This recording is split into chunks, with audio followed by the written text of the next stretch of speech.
L'écrivain, qui vit lui-même dans l'ombre, est souvent attiré par les vies cachées, les mondes parallèles et la nuit. La nuit embellit-elle la laideur ou enlaidit-elle la beauté? Entrez dans la vie des personnages de l'ombre, poètes, plongeurs ou embaumeurs. Bienvenue à Ratureli.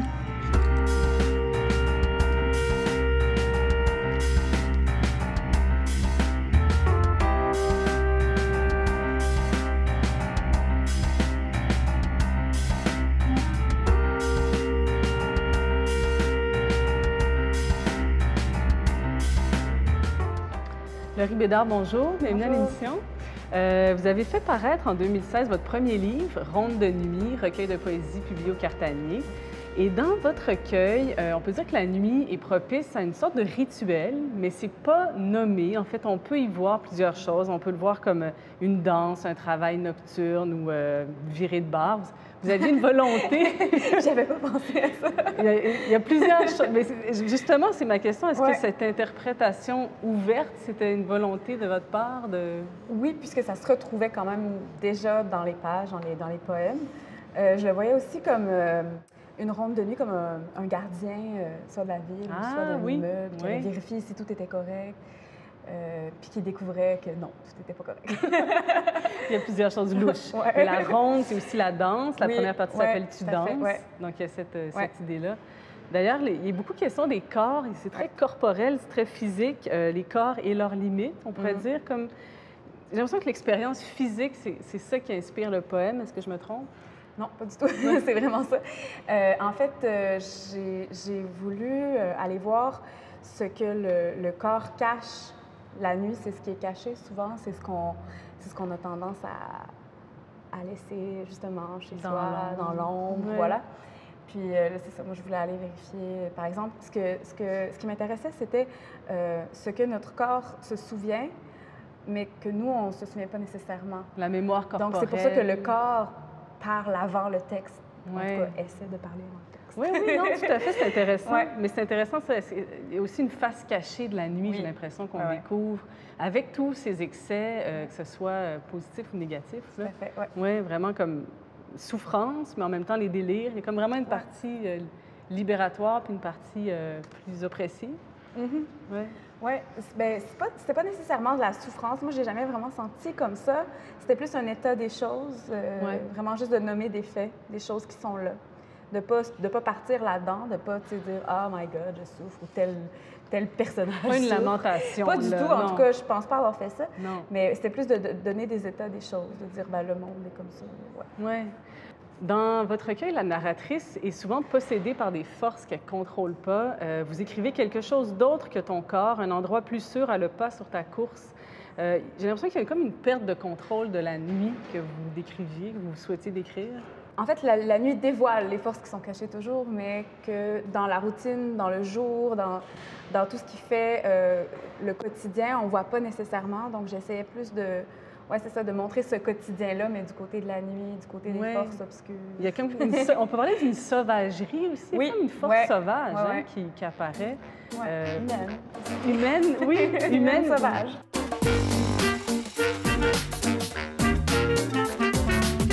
Stéphane Larue, bonjour, bienvenue à l'émission. C'est bien ça. Alors, Stéphane Larue, vous avez travaillé dans les cuisines pendant de nombreuses années. Maintenant, vous êtes barman. Et vous avez fait paraître un premier livre, Le Plongeur, un roman, en 2016, qui est, en fait, c'est narré à la première personne, l'histoire d'un gars qui décroche tranquillement du cégep, qui a contracté des dettes et qui va avoir son premier travail comme plongeur dans un restaurant. On est à Montréal, début des années 2000. Il y a aussi une dépendance au jeu, beaucoup de références à des lieux réels, à des personnages réels. On peut dire que c'est un roman d'apprentissage très inspiré du réel, très inspiré de votre expérience. Oui, c'est très, très autobiographique et aussi biographique parce que c'est pas juste moi, c'est aussi beaucoup de personnes que j'ai rencontrées dans ce milieu-là. Il y a Bébert qui est au centre du roman, qui est un des premiers cuisiniers que j'ai rencontrés, qui était vraiment quelqu'un de larger than life, comme on dit, puis c'était certain que j'allais finir par écrire sur lui. Donc, c'est autobiographique et biographique à la fois. Puis est-ce que ça se passe beaucoup dans la nuit? Parce que, bon, après la restauration, après les chiffres de restaurants, les gens sortent, puis vous vivez beaucoup la nuit. Bien, c'est comme tout le monde qui travaille le jour a son 5 à 7. Donc, ceux qui travaillent le soir ont leur 5 à 7 aussi, sauf que la faune et les lieux ne sont pas les mêmes. Ouais. Puis c'est sûr qu'on finit par avoir une vie de nuit parce que le moment de récréation après le travail, bien, il se passe entre 1h et 5-6 heures du matin. Ouais. Donc, c'est certain quand on se met à faire ces emplois-là, on a besoin de décompresser comme tout le monde, mais les lieux où on va ne sont pas nécessairement les mêmes, ou il n'y a pas les mêmes gens dans ces lieux-là. Non, en plein cœur de la nuit. C'est ça, exactement. Ouais. Et vous avez choisi une esthétique vraiment très hyper réaliste, Oui. on peut dire. On est presque en temps réel dans les cuisines ou comme quand vous décrivez les moments devant la machine à loterie. Oui. Narration immersive, là, c'est ça. C'est comme s'il y avait une caméra qui suivait l'action. Pourquoi ces choix-là? En fait, moi, je voulais... D'abord, si on regarde comment est-ce que je l'ai fait pour l'expérience en cuisine, il y a beaucoup de monde qui ne sont jamais allés travailler dans une cuisine. C'est un univers qui est un petit peu reclus pour bien des gens. Ouais. Puis, par souci d'être certain que les gens se sentent pas seulement invités, mais se sentent pris dans un chiffre de cuisine, il fallait vraiment que je rende l'expérience la plus vive possible, la physicalité des lieux, comment est-ce que ça agit sur les gens qui travaillent là, comment les gens... c'est quoi la dynamique qui s'installe entre eux, dans le rush, dans tout ça. Puis aussi, par souci de ceux qui connaissent ça, de leur montrer que leur milieu de travail est rendu avec une justesse qui est presque vérifiable, en fait. Puis vous avez choisi aussi d'utiliser le vocabulaire des cuisines. Donc, vraiment, il y a beaucoup d'expressions très typées. C'est vraiment connoté. Le gun à plonge, le dish-pit. Pourquoi ce choix du langage référencé? C'est un peu comme ce que je disais tantôt. C'est un milieu qui est codé. Puis on apprend ces codes-là quand on commence à travailler. On va pas... on a des mots pour désigner certaines choses. On se donne des surnoms. Il y a tout un espèce de vocabulaire là, qu'on se met à développer pour être plus efficace, pour que ça aille plus vite. Puis des fois, on n'est même plus dans les mots, on est seulement dans les pointer des choses, puis tout ça. Ouais. C'était vraiment pour rendre comment est-ce que ça fonctionne dans une cuisine. C'est comme un monde en soi, avec ses propres codes, son propre langage. Exactement, c'est ça, exactement.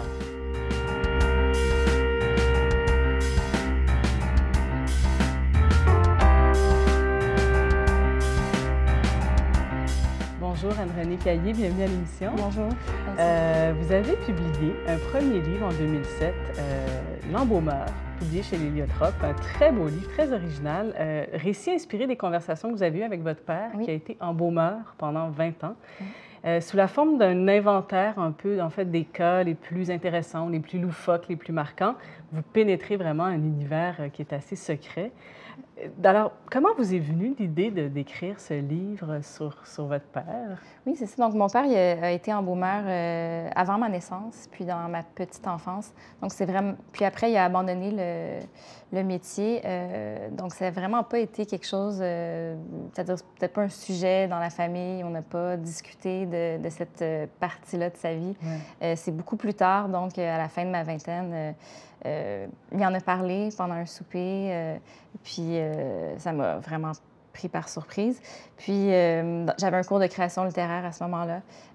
J'ai pas pu m'empêcher d'écrire le lendemain les 2 cas, donc dans le fond, les deux premiers cas du livre. J'ai pas pu m'empêcher de les prendre en note. Tout de suite, ça a été une volonté j'ai trouvé ça tellement particulier parce que vraiment, c'était, sans dire que c'est un sujet tabou. Oui, quand même. Vraiment... Surtout, c'est la mort, mais aussi les cadavres. C'est quand même quelque chose de... Oui, c'est ça. Puis j'ai trouvé tout d'un coup qu'il ouvrait une porte. Puis par la suite, je lui ai demandé s'il accepterait de m'en dire plus. Puis finalement, c'est avec quand même beaucoup d'enthousiasme qu'il a accepté. Puis c'est lui-même qui est arrivé avec la liste des cas qui l'avaient le plus marqué.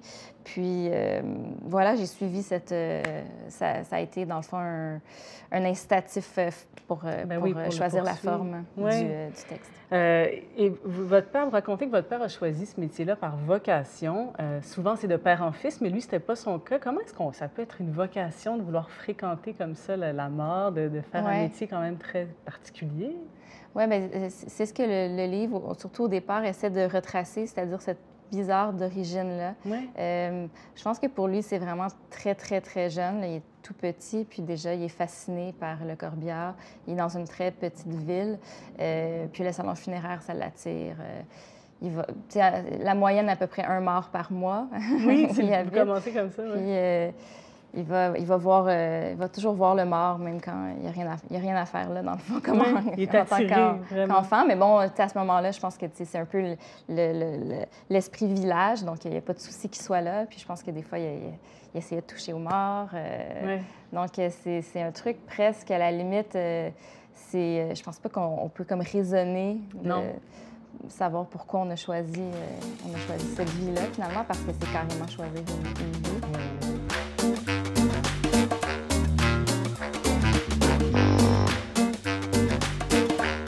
Le Ribédard, dans Ronde de nuit, on peut dire que la nuit est propice à faire surgir des fantômes et des souvenirs, souvent.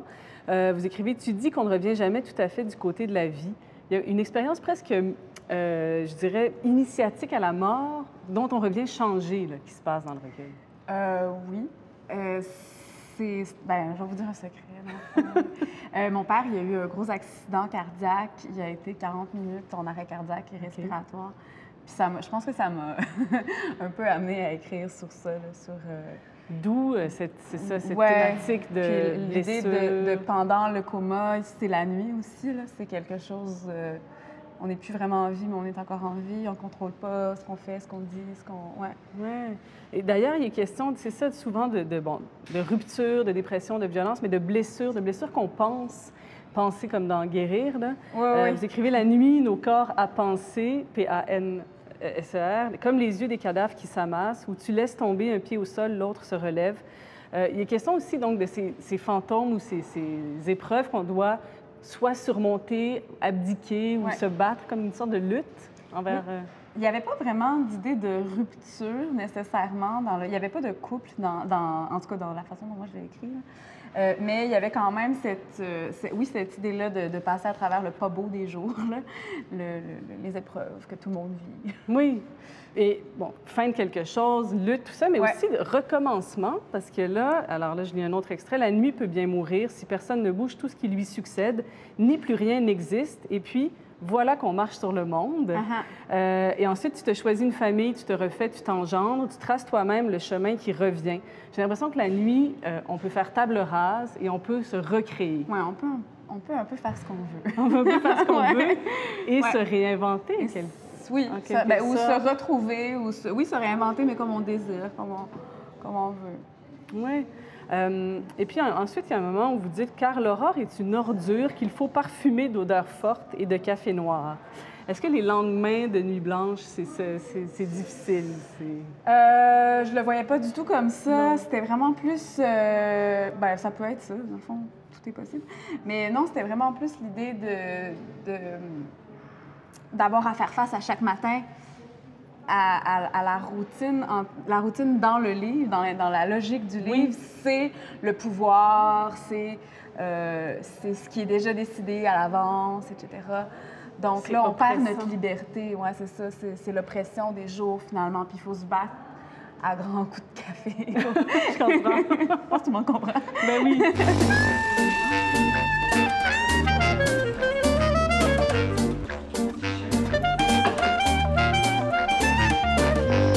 Stéphane Larue, dans la vie de nuit des cuisiniers et des plongeurs, il y a comme une sorte de traversée du désert pendant le shift. Il y a une sorte de tombée d'adrénaline. Ça ressemble un peu comme à un fixe. Il y a comme quelque chose qui ressemble à une dépendance presque à la drogue. Oui, forcément. Tu peux pas faire ce travail-là puis pas être addict à quelque chose qui appartient à ce travail-là.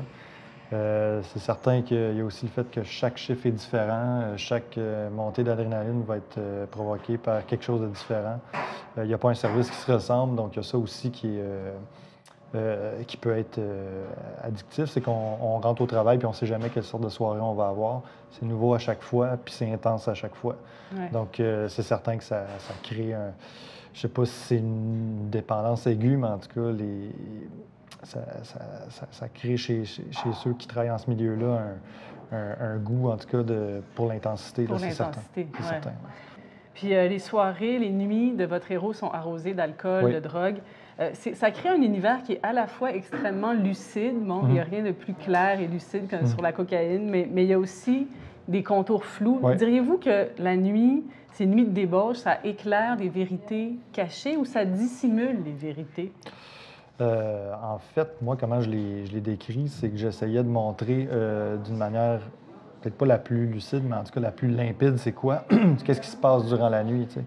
Puis le plongeur, il est invité dans ce milieu-là, puis il est en mode un peu découverte. Puis il reçoit ça comme un nombre vraiment intense de détails qu'il n'arrive pas à saisir.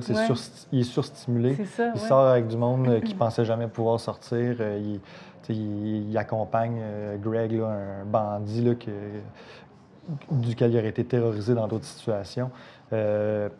C'est certain que, je ne sais pas si ça dévoile ou ça cache des vérités, mais ça lève le voile sur un aspect de la vie ou un aspect du monde, en fait, qu'on ne connaissait pas. Quand on découvre la nuit avec des gens qui sont initiés à la nuit, c'est certain que la nuit, elle apparaît autrement dorénavant. C'est clair.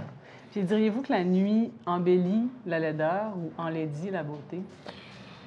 Moi, je pense qu'elle embellit la laideur. Ouais. Ou en fait, elle décomplexe la laideur, je pense. Ouais. Oui, puis ou elle nous fait apprivoiser la laideur. Ouais. Je pense que je dirais ça. Il y a quelque chose aussi dans votre roman d'une empathie là, par rapport au héros. On va vivre vraiment avec lui, sa dépendance au jeu, comment il veut s'en sortir, puis quand il perd, on est avec lui impuissant. Ça, c'était, vous vouliez faire sentir cette empathie? Bien, en fait, pour quand on écrit un roman, quand on choisit d'écrire un roman, c'est forcément dans sa configuration la plus classique, bien là, on va installer une intrigue, il va y avoir une tension dramatique, tout ça. Ça dépend quelle sorte de héros on veut mettre en place. Ici, moi, j'ai mis en place un héros qui est un peu dépassé par les événements. Puis si on veut comprendre l'enjeu qu'il a, lui, à mentir à ses proches, à voler ses amis, à voler sa blonde, puis on veut pas... Le but, c'était pas d'en faire quelqu'un de détestable, c'est d'en faire quelqu'un qui lutte, en fait, contre ses démons, puis qui est démuni devant ses démons. Fait que forcément, il fallait pas en faire un trou de cul, même s'il agit comme il pourrait avoir des comportements. Il pourrait avoir, il y en a, en fait, il ment, puis tout ça, des gens pourraient dire, mais l'angle que je voulais donner, c'était fallait qu'on ait de l'empathie pour lui, sinon il n'y a plus d'enjeu. Pourquoi qu'on continue à écouter son histoire si, en fait, on le déteste, puis on a juste envie qu'il se plante, puis qu'il n'y ait plus personne qui lui parle.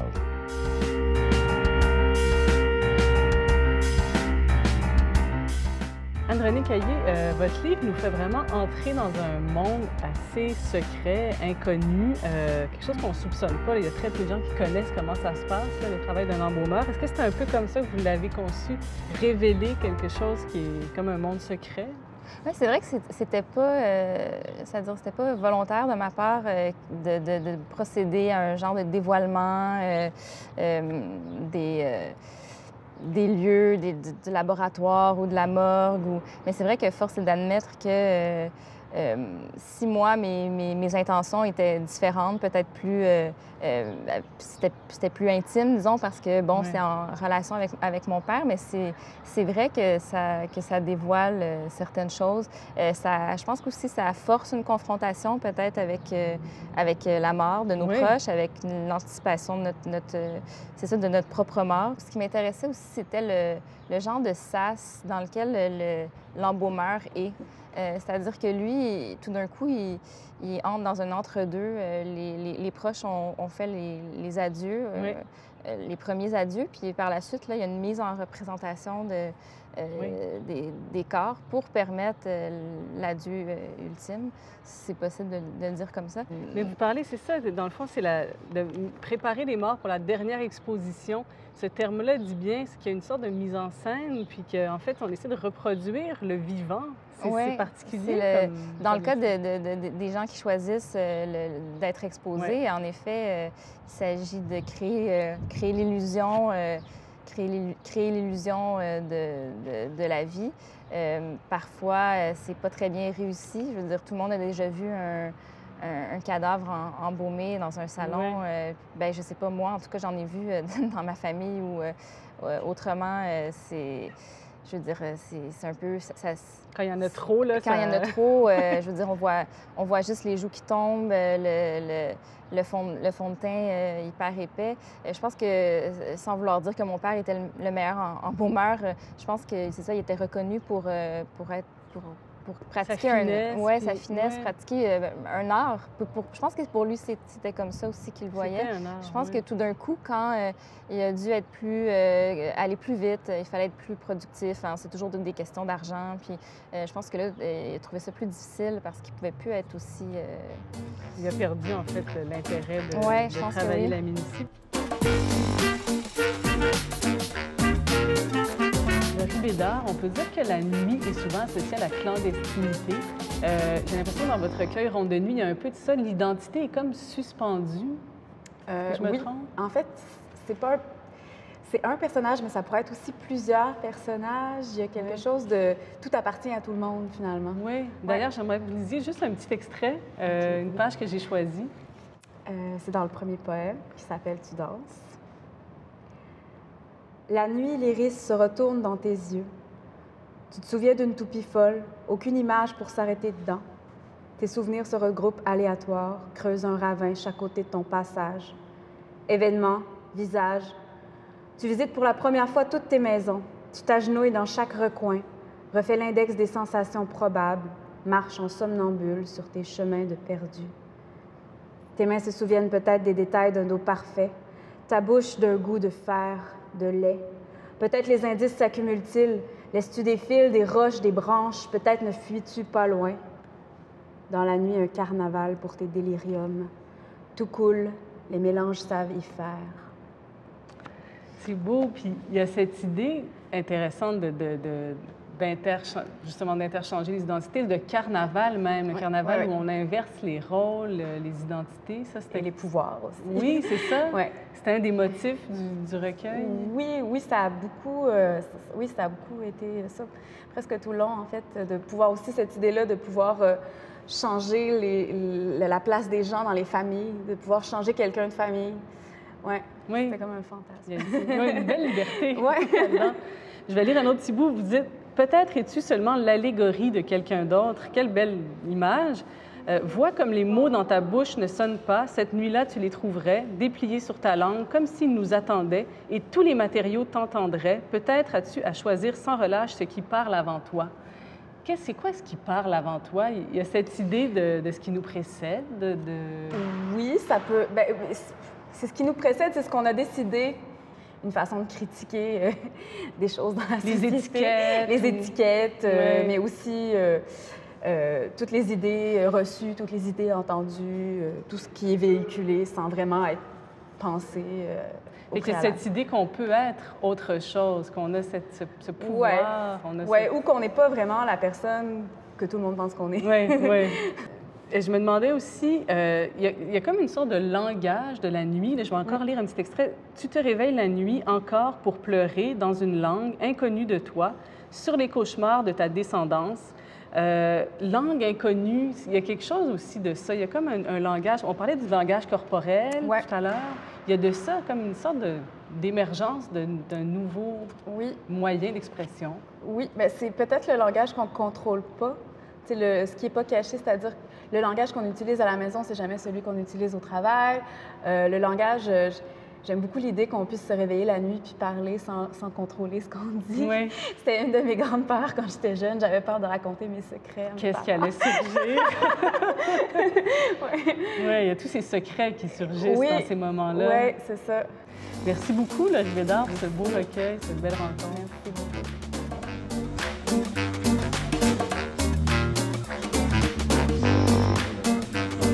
Stéphane Larue, la nuit est souvent associée à la clandestinité. D'ailleurs, on ne connaît pas le nom du personnage, de votre héros, jusqu'à la presque toute fin du livre, à la page 545, à un moment charnière de l'histoire. Pourquoi ce dévoilement tardif? C'est comme une sorte de remise au monde quand on sait son nom? En fait, il y a deux raisons majeures à ça. D'abord, il faut savoir que, comme je l'ai dit plus tôt, c'est du matériel qui est biographique et autobiographique. J'ai choisi de nommer deux personnages avec leur vrai nom, ou leur vrai surnom, en fait, dans le roman. Je me suis servi de beaucoup de leurs histoires de cuisine et de vie aussi. Donc, il y avait, vu qu'ils ont nourri énormément le livre, puis que je les nomme comme ça, puis moi aussi, je nourris beaucoup le livre, c'est comme dans une forme de solidarité avec eux. T'sais. Vu que j'ai beaucoup parlé d'eux, je les ai dévoilés, il fallait aussi que je dévoile en fait le narrateur un peu dans une forme de solidarité dans le dévoilement, puis dans pas la confession, mais tout le rendu, tout ce qui est donné, tout ce qu'eux ont donné au livre, puis tout ce que le milieu, en gros, de la restauration donne au livre, parce que c'est aussi plein de gens que j'ai rencontrés, tout ça, donc c'est très, très organique comme matière. Ouais. Et puis c'est une forme d'hommage aussi à ces gens-là. Puis deuxièmement, pourquoi il est dévoilé à la fin, c'est qu'il est aussi dévoilé par une personne, c'est la seule personne qui pouvait le dévoiler, en fait, c'est son cousin, la personne qui est la plus proche de lui. Puis il l'a aidé à sortir du jeu. Puis là, c'est en nommant son nom, un petit peu comme ça arrive dans la vie. Dans la vie, on ne s'interpelle pas par nos noms continuellement. Non. On va juste se nommer quand on va, ou très souvent quand il y a quelque chose de grave qui se passe. Hey, Simon, il faut que je te dise que... Donc, c'est un peu pour ça qu'il est nommé seulement à la fin, quand il est acculé au pied du mur, puis là, il faut qu'il fasse quelque chose face à la musique, exactement. Ouais, c'est ça, ouais. Et vous en parlez, mais il y a vraiment une faune nocturne qui est décrite dans Le Plongeur, une faune colorée, souvent assez trash.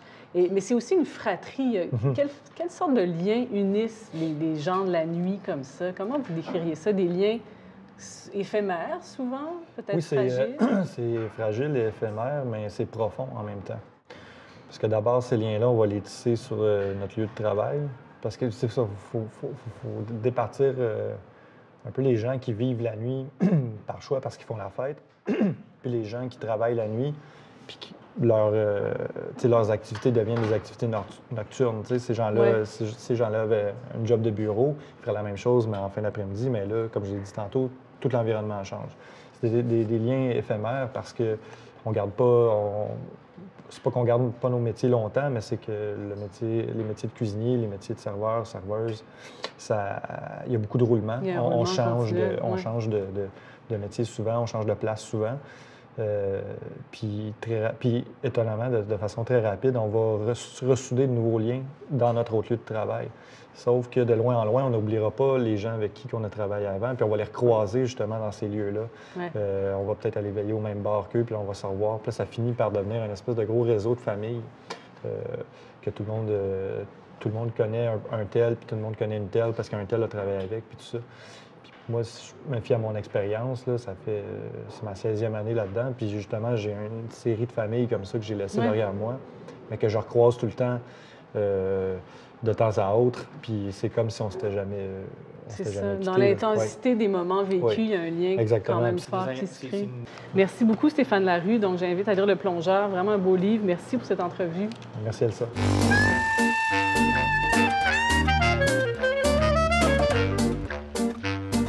Anne-Renée Caillé, dans votre livre, vous parlez de la relation de votre père avec les morts, relation très particulière. Parfois même, il leur parle. Donc, il y a aussi question de ça, de ce rapport bizarre, on pourrait dire unique, presque improbable, avec les morts qu'a eu votre père. Oui, non, c'est ça. On devient pratiquement, on trouve ça pratiquement normal. C'est le quotidien, c'est notre mode de vie d'être dans une telle proximité. On oublie un peu, je pense que c'est un peu marginalisé, les gens qui pratiquent ce métier-là. Je lisais dernièrement des trucs sur la morgue, par exemple. Souvent, on ne sait même pas où est la morgue dans un hôpital. C'est vraiment... Je veux dire, il n'y a personne ne va là. Ces gens-là font finalement ce que la majorité des gens ne veulent pas faire. Donc, je pense qu'il faut avoir comme, je sais pas, il faut être un peu particulier. Il faut mon père, par exemple, disait, il faut pas ramener ça chez soi. C'est quelque chose qu'on entend souvent. Mais c'est vrai que peut-être que c'est plus commun pour un chirurgien d'aller comme, par exemple, chercher comme un certain, je pensais à ça, un certain soutien s'il perd quelqu'un sur la table d'opération, que, bon, les embaumeurs, les gens qui font le transfert à la morgue, on pense pas, à ça. Ouais. Mais, bon, certains tempéraments, j'imagine, sont plus prédisposés.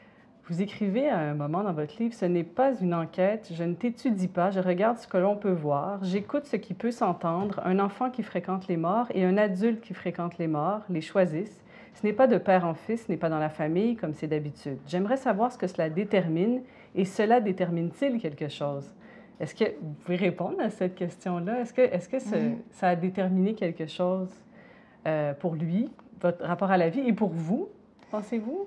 Oui, c'est un peu une question, question ouverte ou question rhétorique. La question, par exemple, de je ne l'étudie pas, c'est un peu ça, c'est que je donnerai pas comme, je vais pas tout démystifier ou donner toutes les réponses, ou c'est pas un documentaire, je suis pas une journaliste, c'est vraiment, moi j'ai écouté ce qu'il y avait à me dire sans vraiment en demander davantage. Puis, on pourrait peut-être répondre aussi à la question autrement. Est-ce que ça détermine... Je veux dire, pour moi, ça détermine rien. Mais pour lui, ça a déterminé le fait d'abandonner à un moment donné cette vie-là pour faire complètement autre chose. Oui. J'explique dans le livre l'autre choix de carrière qui est complètement opposé à la pratique. Ce qu'il a fait après, donc il est allé travailler dans les mines. Dans la machinerie lourde, essentiellement. Donc, je pense que ce choix-là est assez parlant. En tout cas, ce qui est sûr, c'est que vous rendez un très bel hommage au dernier moment sur Terre de ces gens-là. Et bravo pour ce beau livre. Merci Anne-Renée Caillé de cet entretien. Merci beaucoup de m'avoir reçu.